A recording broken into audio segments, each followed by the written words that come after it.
हिंदू धर्म में हिमालय की गोद में बसे केदारनाथ धाम को 12 ज्योतिर्लिंगों में से एक माना गया है। हिंदू पुराणों में साल के करीब 6 महीने हिम से ढके रहने वाले इस पवित्र धाम को भगवान शिव का निवास बताया जाता है। ऐसा माना जाता है कि यहाँ भगवान शिव त्रिकोण शिवलिंग के रूप में हर समय विराजमान रहते हैं।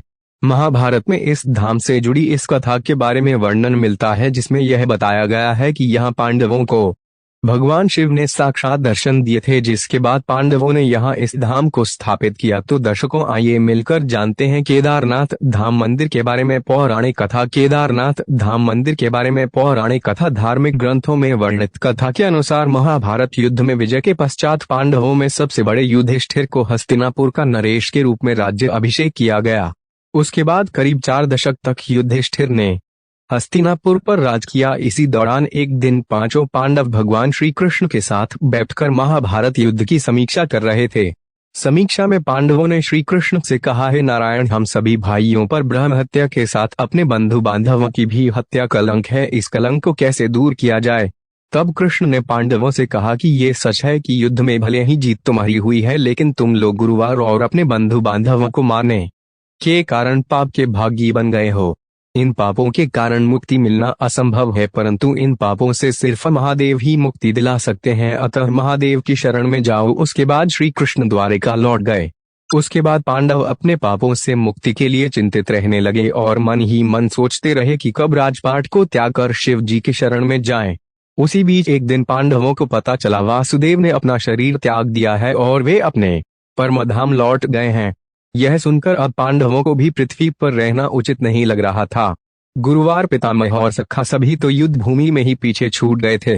माता, पिता और काका भी विदुर भी वनगमन कर चुके थे। सदा के लिए सहायक श्री कृष्ण भी नहीं रहे थे। ऐसे में पांडवों ने राज्य परीक्षित को सौंप दिया और द्रौपदी समेत हस्तिनापुर छोड़कर शिवजी की तलाश में निकल पड़े।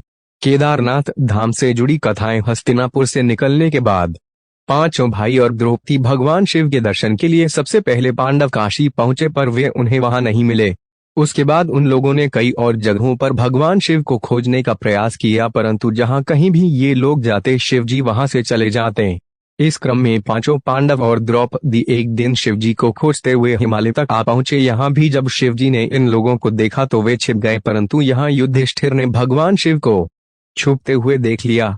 तब युधिष्ठिर ने भगवान शिव से कहा, हे प्रभु, आप कितना भी छुप जाएं, लेकिन हम आपके दर्शन किए बिना यहाँ से नहीं जाएंगे, और मैं ये भी जानता हूँ आप इसलिए छिप रहे हैं क्योंकि हमने पाप किया है। युधिष्ठिर के इतना कहने के बाद 5 पांडव आगे बढ़ने लगे। उसी समय एक बैल उन पर झपट पड़ा। यह देख भीम उससे लड़ने लगे। इसी बीच बैल ने चट्टानों के बीच अपना सिर छुपा लिया। भगवान शंकर और उनके धाम केदारनाथ, जिसके बाद भीम उसकी पूंछ पकड़कर खींचने लगे तो बैल का धड़ सिर से अलग हो गया और उस बैल का धड़ शिवलिंग में बदल गया, और कुछ क्षण पश्चात उस शिवलिंग से भगवान शिव प्रकट हुए। शिव ने पांडवों के पाप क्षमा कर दिए। आज भी इस घटना के प्रमाण केदारनाथ का शिवलिंग बेल के कुल्हे के रूप मौजूद है। भगवान शिव को अपने सामने साक्षात देख पांडवों ने उन्हें प्रणाम किया और उसके बाद भगवान शिव ने पांडवों को स्वर्ग का मार्ग बतलाया और फिर अंतर्ध्यान हो गए। उसके बाद पांडवों ने उस शिवलिंग की पूजा अर्चना की और आज वही शिवलिंग केदारनाथ धाम के नाम से जाना जाता है।